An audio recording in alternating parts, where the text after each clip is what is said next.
Those in poverty ought to attend parties dressed for labor. Come in your construction attire instead of bothering with a suit. I was struck dumb by such haughty remarks. I was treated with contempt just because I work in construction. I shouldn't have even bothered to talk to you, so forget it. I did not want to spoil our reunion's vibe. My best friend abruptly stopped the conversation because he could no longer ignore what was being stated. Edward is my name. I have no siblings and am an only child. I never liked being in the spotlight, even as a child. Instead, I've always wished to help other people. Michael, my father, is the owner of a small construction company. Despite his meager means, he gave my mother and me enough to never be without, which enabled me to go to college. A wide variety of projects that are directly related to daily life are involved in construction, including roads, tunnels, bridges, railroads, ports, airports, dams, and river management. Transportation infrastructure is a common topic of discussion in this field. From my grandfather's time, my father carried on this task, specializing in river management and bridges. That bridge over there, Edward. Since I was a young child, he would take me to view the bridges over rivers and remark, I built it. Bridges come in a variety of forms. They foster human connections. My mission in life is to build bridges that improve people's quality of life and make them smile. As I became older, I was able to appreciate and comprehend the things my father had to say. No road, railway, or tunnel can be made better unless someone proposes it and gets it built, saving inconvenience. My goal was to make people smile by understanding their problems and finding solutions. My father had a very straightforward method of working. I fared really well in my business studies in college. I said to my parents, I'm thinking of helping Dad after I graduate, when it came time to look for a job. Thompson Construction is the place I want to work. My parents looked at each other, startled. Why give up looking for a job? My mother responded, why not give it a go? These days, our organization is facing challenges due to a decrease in positions. Although things have gone better than anticipated thus far, a tiny family business's future is unknown, my father continued. I conveyed my emotions. I understand how difficult it is. My temperament is not suited to traveling the same route as everyone else. I feel obliged to lend a hand as a token of appreciation for all the support I've been given. I made my conclusion naturally after observing my father at work. Though these are difficult times, my legacy is Thompson Construction, which I received from my late grandfather. I feel accountable for its future, good or terrible, being the only son. My folks burst into tears. I started helping out at Thompson Construction, the family firm, once I graduated. I studied for construction-related qualifications in the university library while my friends were out looking for jobs. My college pals said as much. Edward is lending a hand with his family's renovation project. He could have secured a respectable job if he had done his job search correctly. Getting a college degree in order to work in construction. By taking over the family firm, he chose the easy route. The simple solution, A. That is partially true, though. All the others were hard at work looking for a job, and me, alone in the university library. However, what other people said was irrelevant. My destiny was settled. It was up to me, for better or worse. To be honest, I didn't give a damn about the rumors of who were hired by large firms or quickly expanding businesses. I looked for a job by studying before working for a family business. I learned the ropes on the building site, in the office, and even at home, mostly from my father, when I joined the 20-person Thompson building after graduating from college. I could only truly unwind during my lunch breaks because I had so much to study. I was always considering ways to increase monthly sales while competing with both bigger and smaller businesses.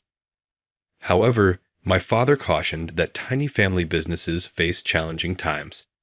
The strongest people survive in this planet. When anything wasn't going according to plan, I took a lot of time to analyze. I once asked my father about my uncertainties. Dad, our company excels in bridge and river management. But what if we expanded our scope in transportation infrastructure? If we overextend ourselves, we'll face manpower shortages. People are the ones who bring about change. Not to mention the technical concerns, excessive expansion can result in needless expenses. I see.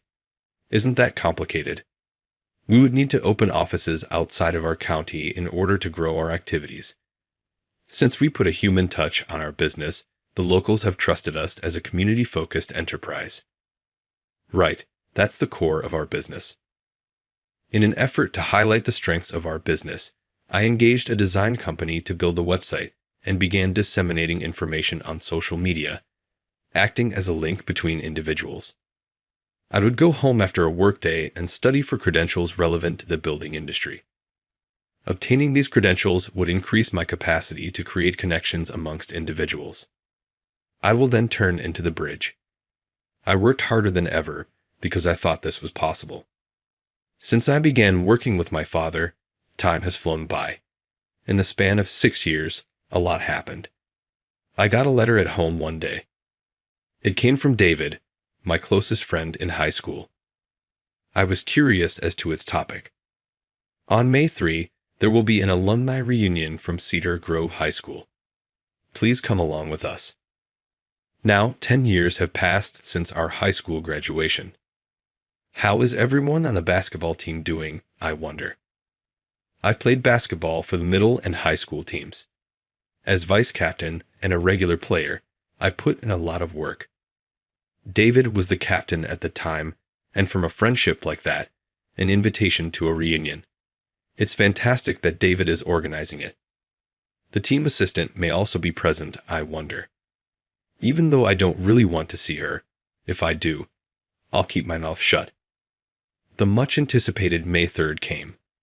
The reunion took over a whole hotel floor and was a standing celebration. 360 of our esteemed professors and graduates were present. We were even honored with the principal's attendance. When I saw everyone looking amazing in gowns, suits, and makeup, I was struck by how dramatically a person might change. Everyone appeared so grown up. For this day, I ought to have purchased a new suit. I hardly never wear a business suit. I usually wear work attire. I made an effort to choose my nicest suit, but it was obvious that I was the only one who appeared out of date and outmoded. Hi, Edward. How are you doing? David. Long time not seen. Why do you have a hotel manager's outfit on? Hey, this hotel's manager here. Usually, parties aren't allowed to rent this room. Are you running the place? That is incredible. Is this the room that Phoenix is in? It lives up to its name. The cost of participation was little, correct? David said, I did that. David, I appreciate you doing that. Our high school basketball team's well-liked captain was now a hotel manager, surrounded by women. He played the character beautifully and was still very popular. Everyone, enjoy the special buffet course we've prepared, he exclaimed. The women were chatting along excitedly. David had a natural ability to win people over and understood women, something I was never able to do. I felt jealous. Hey, Edward, the female team assistant is here. Are you serious? I wasn't very eager to see her. What an unpleasant revelation. Oh, our team helper is over there. Emily, hello. Here's Edward. Keep him occupied. David, hold on a moment. I was not looking forward to seeing Emily, the team assistant for our high school basketball team, yet there I was. I was dating Emily since my sophomore year of high school. We even shared an apartment and went to the same university. Before we both graduated from college, our relationship lasted for 6 years. Emily's mother held the position of CEO of a reputable domestic clothing firm. She was practically a business heiress, the sole child of this wealthy CEO. Edward, you're really dressed up today, standing out all by yourself, but in a bad way. She'd started her snark with a dig at my outfit. As expected from the daughter of an apparel CEO, She was constantly scrutinized more closely than others. You're helping out with your dad's business now, right? Yes, it is correct. Emily, how are you doing? You should be more worried about yourself. Emily wasn't always such a prude in high school. She used to be thoughtful and caring. When we started looking for jobs during our junior year of college, our friendship swiftly soured even though I was attracted to her demeanor and asked her out. I informed her I was going to assist with the family's construction company, and that's when the chills started.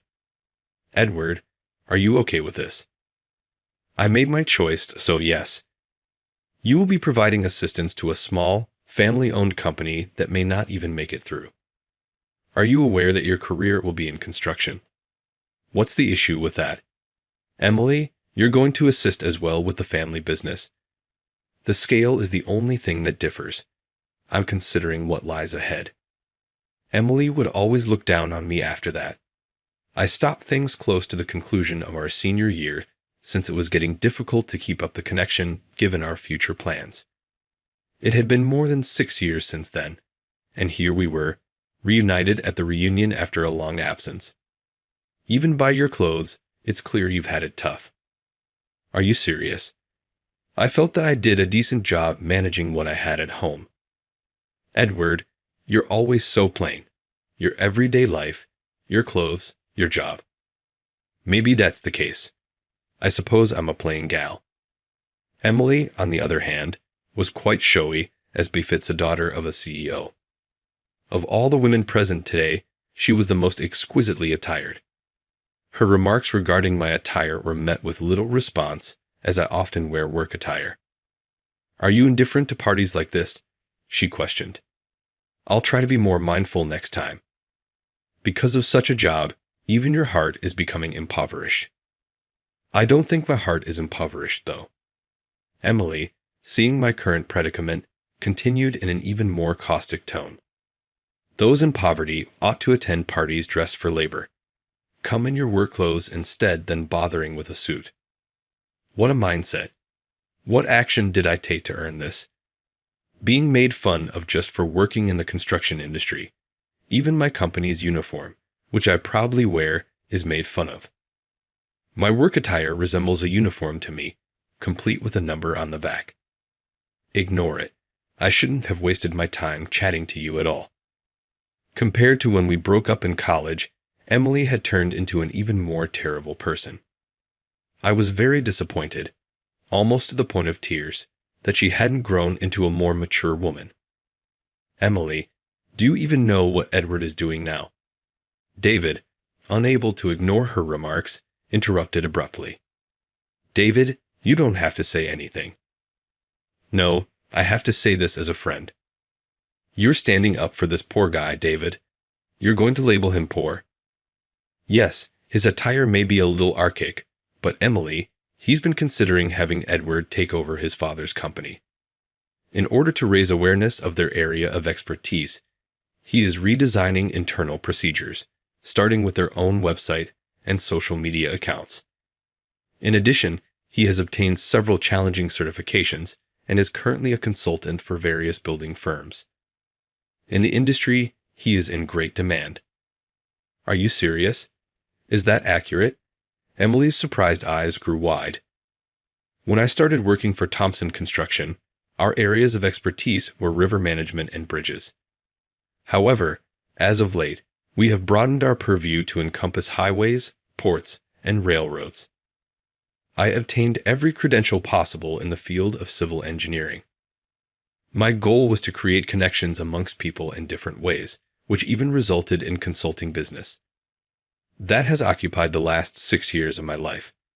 However, I felt that the remark that my attire was uncool was a little harsh. I oversee the on-site workers at the hotel where I manage them. These are not the times to cooperate with outsiders and establish a relationship based on trust. That is no simple task. Could you do that, Emily? Me? I take it you couldn't. As the basketball team's vice captain, Edward helped me out and was constantly looking to improve the squad. As our team assistant, you ought to comprehend. Emily acknowledged with a nod. At this point, Edward is filling in for his father as vice captain. The harder a job is, the more routine it is, David stated. Emily expressed remorse for making fun of other people. David made a reference to our days as a basketball team, and Emily, who had seen it all, found his statements persuasive. I apologized to Edward. Emily said, "I didn't know anything," sobbing. "It's okay if you've realized that now. How could I say such harsh things about being plain and poor?" Let's end it there. I had to go give our professors our gratitude. David hurriedly departed from the area. Organizing, monitoring everything, and preserving the mood are difficult tasks. I was not able to accomplish that. I went outside the arena to speak with Emily. Outside was a spacious, open terrace that was ideal for our chat because it was quiet. We took a seat on the patio. "You said you hated me when you broke up with me during our junior year of college, correct?" I was too busy lending a hand at the family business. When I began to express my opinions about that, I turned into a bother. "You ought to have told me right away." I didn't want to seem pathetic. "Are you serious? You're quite humble." I devoted all of my attention to my career as a construction worker after we broke up, eventually branching out into consulting and other infrastructure projects. We broke up in college, which may have been the correct time. I was sort of acting, at least to you. Pretending to me. I was considering our post-graduation chances for employment and whether or not we would lead secure lives. I was only considering a person's status while judging them. I damaged you in the end. That happened in the past. It's sufficient if you've made even a small realization. I apologize for my snobbish behavior, both then and now. We're both awkward, I suppose. Emily started crying once more. Her tears were unlike anything I had ever seen. "Remember when I asked you out, Emily?" "Huh." "I gathered the bravery due of your kindness and thoughtfulness. You are still, in my opinion, at heart. Just be yourself. There's no need to act arrogant or fake. I'm grateful. I suppose being plain is just me being authentic." Emily grinned, her eyes reddening, and the two of us walked back to the location. Thanks to David's careful planning, the alumni performances made the reunion exciting. The 3 hours went very quickly, and it concluded on a high note emotionally. I was able to reconnect with former students and basketball team teammates, exchanging anecdotes from our shared history. It was a productive day. I sincerely appreciate David's efforts in making this day and this moment possible. "Edward, are you still the same height as in high school?" Emily questioned me as I was leaving. "I've shrunk a bit, down to about 5'11". I've also put on a little weight. I must start a diet." "I see. I understand. Be careful. I'll see you around. I'm grateful for today." Though I was at a loss for words, I tried my best to let Emily know how I felt. Daughter of a CEO, she will undoubtedly marry a decent man and lead a happy life. Our high school and college years together are now fond memories. Get-togethers are peculiar. Getting to know former students is really motivating. Seeing others makes it easier for me to see my shortcomings. My desire to work harder is fueled by the realization that there are new worlds to uncover when I filter these discoveries through my own perspective. I now have to keep putting in a lot of effort in my construction job. There is a lot to accomplish. I have to keep creating different sorts of human connections through bridge building. During a rare day off at home 3 weeks following the reunion, my mother informed me that a parcel had arrived. A parcel. I wonder who sent it. Emily was the sender. Inside a sizable box was a package that Emily had given to me. "Emily? How sentimental," my mom remarked. She was now just someone from my past, even though I had introduced her to my parents a few times. Despite our breakup, my mother appeared strangely content. After bringing the gift to my room, I opened it cautiously. There was a dress shirt and a whole suit inside. A gray, single-breasted suit with 3 buttons. It appeared angular. "So, Emily was asking about my height for this. Inside was a letter written by hand to Edward. I'd appreciate you reprimanding me the other day. The design team at our organization designed this suit specifically for you. Ideal for weddings and business gatherings. Put it on to look put together anytime you need to. Hot, she's still looking after me. Although I had promised to be more careful about what I wore, I never really went out to purchase a suit. Emily was practically shaking her head at my lack of style sense. P.S. Is it possible to repair a broken bridge? The message continued. A bridge that is broken. Was she talking about my function as a facilitator of connections? My area of expertise is bridge repair. I dialed Emily's number right away. We returned to the same location 2 years later, this time with David's assistance as the hotel manager. We are approaching our 30th birthday. David said, I also need to find someone special. David, you've always been well-liked. You'll be all right. Never thought I'd be outdone by the plain Edward. Sorry for being plain. Our wedding reception was held in the same location as our reunion. It marked a fresh start for both Emily and me. When I first asked Emily out in high school, I fell in love with the same innocent, sweet girl that I knew today.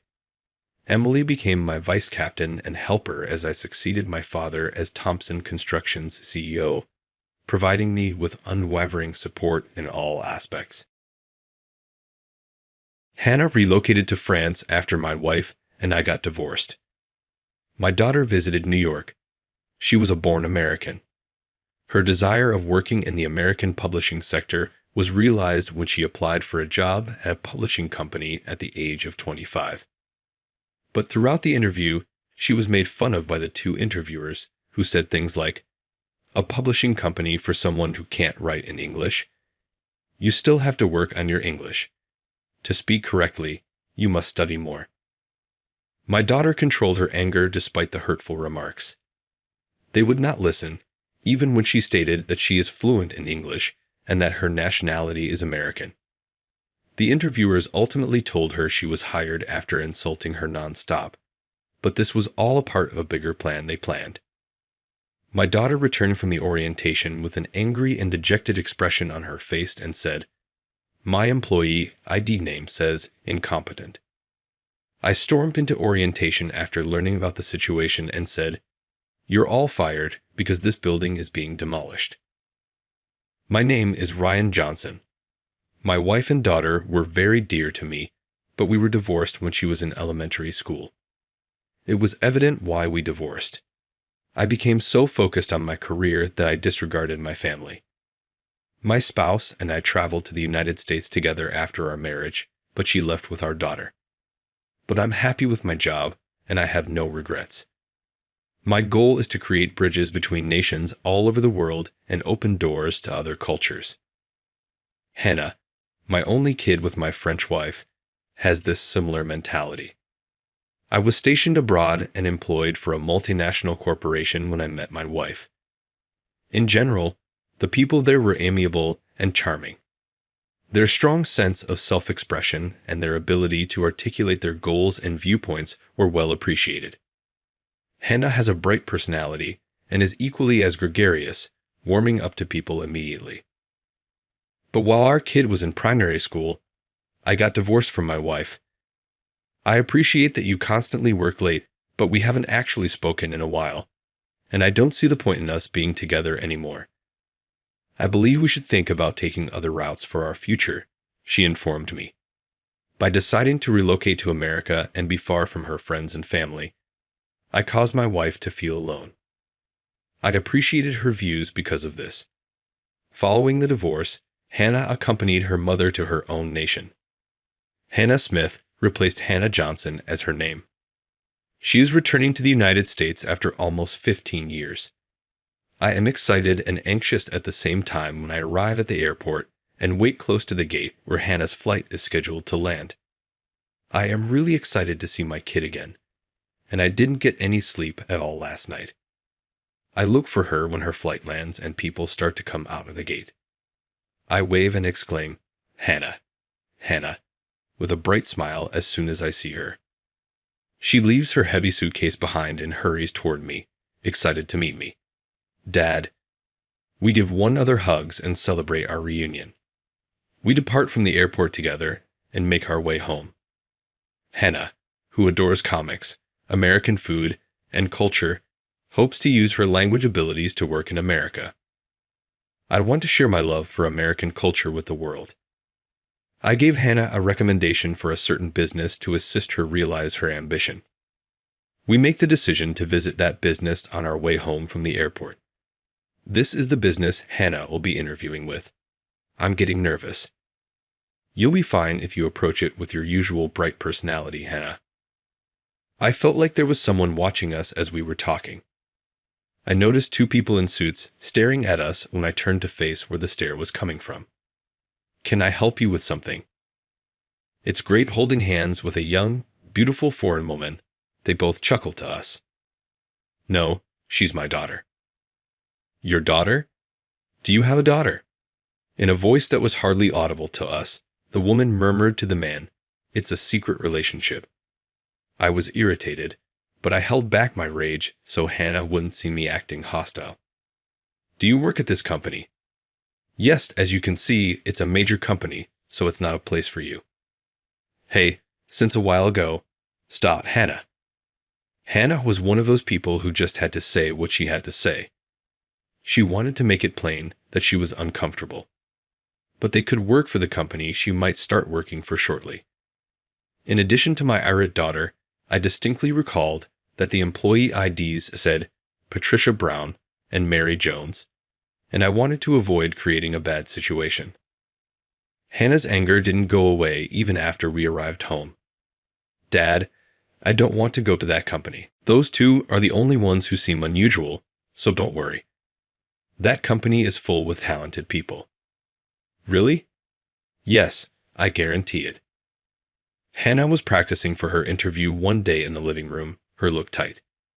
Thinking about how she would present herself, she arranged her experiences and strengths and jotted them down in her notepad. Dad, can you play the role of the interviewer? Got it. To begin, allow me to introduce myself. Hi, my name is Hannah Smith. She attempts to shake hands with me while posing as the interviewer after saying this. Hannah, you should shake hands with the interviewer and make eye contact first when in the United States. Next, during the interview, express interest in what the interviewer is saying. Invading the interviewer's area is impolite. Are you serious? That has a very American sound to it. Well, in comparison to other nations, sure. Additionally, it's crucial to write a thank you note as soon as possible following the interview. I practiced basic interview etiquette with her. Let's go on to discussing how to respond to inquiries. In what way would you answer that query? That's fine, but maybe you should give a more specific example. Hannah prepared her responses to frequently asked interview questions in advance. She improved her responses with my suggestions. All right, let's try again.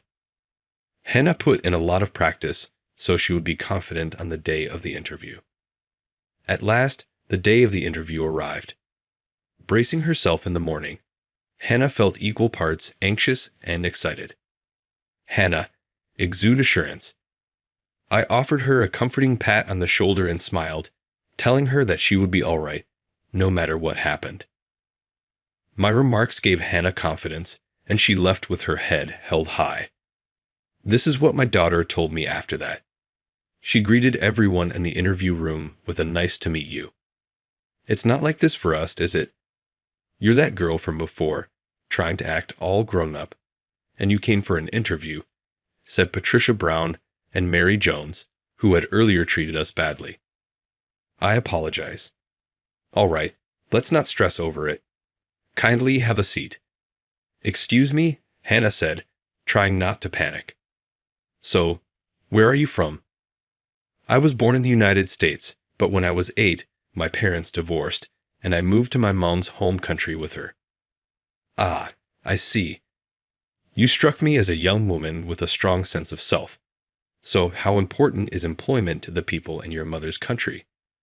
Efficiency and quality are prioritized in the United States, but how about in your nation? Brown's inquiry momentarily startled Hannah, but she calmly described the work ethic in her mother's nation. Nevertheless, Jones and Brown persisted in their inquiries, demonstrating their unfavorable assumptions about her nation and culture. I've heard that individuals in your nation are slow to react. Is that accurate? If you work negligently, it becomes an issue. While Hannah attempted to defend her heritage, the tone of the interview became more somber. Are you even fluent in English? Are you able to write in English? Jones asked quick inquiries. Yes, I speak Japanese, French, and English. Nevertheless, I'm not particularly good at writing because I've spent the majority of my life overseas. An English language learner who aspires to be employed by a publishing company, you certainly possess nerve. You still need to work on your English, by the way. To speak correctly, you must study more. Hannah was rendered speechless by Brown's unexpected remarks, which shocked and upset her. They kept inquiring about her mother's nation for the remainder of the session. It seemed like they were hinting that the nation and customs of her mother were inappropriate for an American business. Hannah felt discouraged after the interview and thought her efforts had been in vain.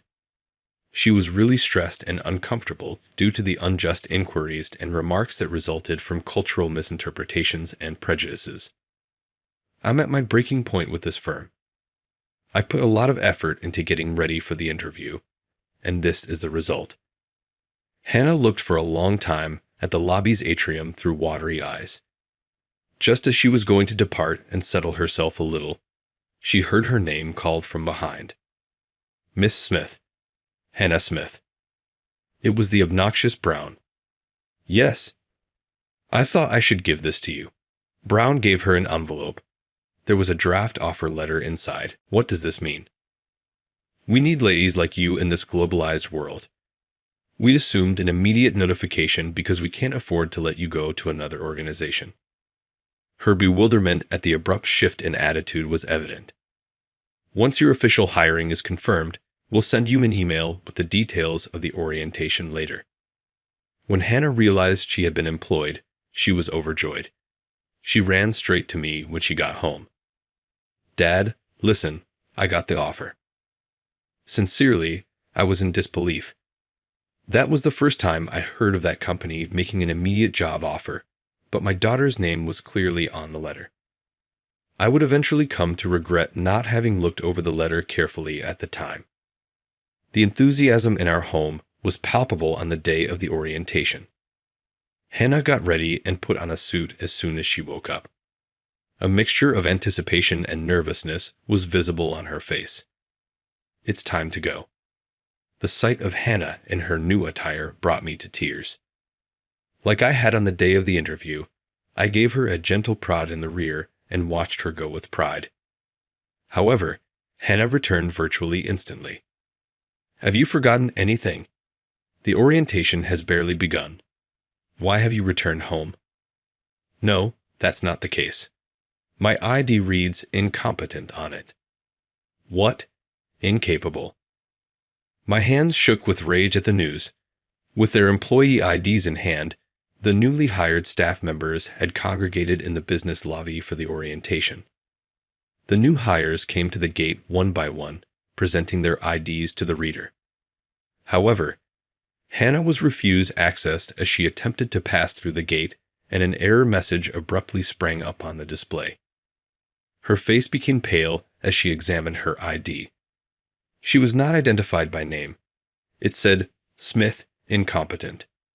While other staff members hurried over to comprehend the situation, everyone was left in startled silence. Brown then materialized, her heels tapping the ground. I became aware of the circumstance. I apologize. It appears that the ID was issued incorrectly. There is no mention of you among the new hires. What do you mean? Oh, I should have told you. All I offered you in the letter was a verbal commitment and a tentative offer. Not a formal employment offer was made. You don't seem to have understood English. We discovered more capable individuals than you. Hannah couldn't say anything. We made the IDs as a joke, and it accidentally got sent to you. That is really awful. Why would you act in such way? The other workers, who had seen it all, muttered in shock. It's your fault you tried to challenge me. Hannah dropped everything she was carrying and bolted from the scene. After hearing the narrative, I couldn't hold still and immediately went to a specific location. The last-minute arrangements for the orientation were being made behind the scenes. Regarding the earlier events in the lobby, Brown, is everything okay? If the president finds out, that will be a serious issue. It's all right. Not even the president will know. The president's whereabouts and activities are unknown to me. Such unimportant things don't concern him, Brown chuckled. You did that, but why? You might have simply turned her down like normal. Because our company is inundated with applicants who wish to interview. The majority of them are unfit and incompetent for our organization. Conducting interviews and reading resumes is tiresome. The male worker questioned Brown's strategies and attempted to have a moral conversation about the matter. But you didn't have to treat the girl like that. These women who are so fixated on foreigners annoy me. I reasoned that it would be effective if we used her to propagate the notion that this organization shouldn't employ incompetent staff. The heartless Brown attempted to defend her behavior by asking, "Do you really think that's a good way to handle it? It's going to keep the inept ones away, right? It facilitates our work. But you put that girl through a lot." "Maybe, but it's necessary for our benefit. Harming people in order to further one's own interests has a detrimental effect on the organization's reputation and culture. I think everyone there felt the same way." Abruptly, a staff member dashed in. "Brown, from the General Affairs Department, Mr. Williams." "What's going on?" "Observe this. How did you get here?" Mr. Williams displayed a social media post on his smartphone. Brown saw it, and her face went white. "What is this?" The entire encounter with Hannah had been captured on camera and uploaded to the internet. The nasty comments that followed, such as, "That woman should quit," "You're the real incompetent one," "Spread this, and she deserves public backlash," were all over the comment area as it immediately went viral. What every employee who saw the situation felt was expressed by the spectators. The footage demonstrated who was actually bad for the business. Brown held it in her hands and hung her head. What actions will we take? It quickly became so popular, and the orientation is set to begin. For now, let's proceed with the orientation as planned to avoid further confusion. As a result, the orientation started later than expected. The ceremony carried on, as if the previous incident had never happened. The new hires were greeted and given words of encouragement. Jones, who took part in the hiring process, provided the address of the representative. "Hello, prospective workers. I'm sorry about the inconvenience previously. However, I think that even in such difficult circumstances, we may grow and learn. We have faith that you will rise above this difficulty, deepen your relationships, and continue." I scoffed at him in silence, seeing how contradictory his remarks were. "We are pleased to have you join our firm as a member today. We genuinely hope that you will grow with us, overcome any challenges, and enjoy the pride and responsibilities that come with being a part of our organization." The entire auditorium broke out in applause. The new hires raised their hands collectively at the pledge ceremony, promising the company commitment and accountability. They inspired everyone in the room with their unwavering resolve and solidarity. Hannah, though, wasn't in the hallway. I was so upset that I was unable to see her grin.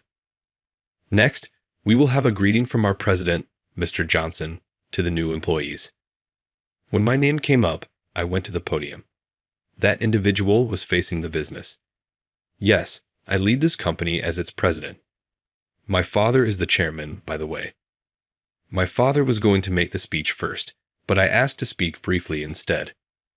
"I welcome you all with the utmost warmth. In our organization, ethics are very important. People without morals could be seen as incompatible with our principles.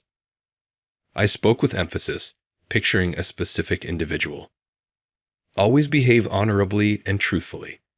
This, in my opinion, is essential to the expansion and success of our company. With this, I gave Jones a stare. I had a mental image of his pallid face. I inhaled deeply and carried on. But today, someone behaved inappropriately, and nobody intervened. We don't need people who put their own interests first and ignore problems in this organization. Since this building is going to be demolished, you're all fired. The noise filled the whole hall.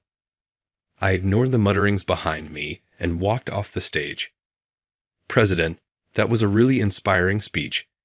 Jones walked over to me and adopted a whole new demeanor. What? I mean, I'm sorry for the hurtful things I said the other day. She's your daughter. I never knew that. So, if she wasn't my daughter, it would be okay to hurt her. I raised my voice and pressed Jones. No, of course not, but her name.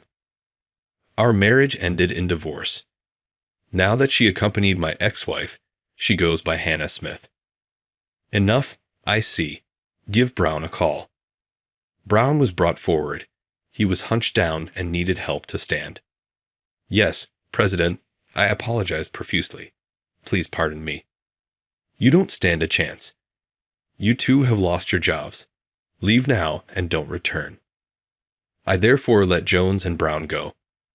My father, the chairman, gave me a harsh rebuke right away. The lives of our workers and their families are under our control. Avoid making quick decisions. Yes, but those two. Yes, those two can go, but protect the other employees. I will retract it right away.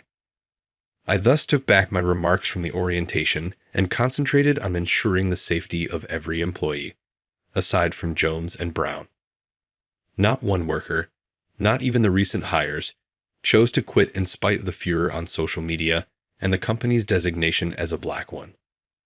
We re-examined and clarified the philosophy and values of our business. We started down the path of rebuilding trust by putting these concepts into practice. Furthermore, in order to show the company's dedication to society, we concentrated on community service and social contribution initiatives. In the meanwhile, Jones and Brown went to multiple interviews in search of new jobs. You've worked at a publishing company before, right? I did, indeed. I was formerly employed by a publishing company. I see. It makes sense why the name seemed familiar. People with poor ethics are not hired by us. Kindly depart now. Jones' expression was confused and he was at a loss for words. He felt a mixture of regret and rage as he thought back on his errors. Brown, meantime, was at home, letting out a long sigh as he stared out the window. Like Jones, she had trouble finding a job because of her uncommon name, which became a disadvantage. In addition, the video stayed up online like a digital scar, and she was recognized by people who muttered and stared at her on the street. Brown gradually withdrew from society as a result of this. A year after the event, the public's trust in my company was gradually returning. Hannah made the decision to put herself to the test once more and was able to secure employment on her own. Dad, thank you for standing up for me back then, even threatening to demolish the building. Yes, I may have taken something a little too far. The philosophy of this company has not altered. Our goal is to serve as a link between the United States and the rest of the world, advancing American culture abroad and making sure that Americans are honored and appreciated both at home and abroad.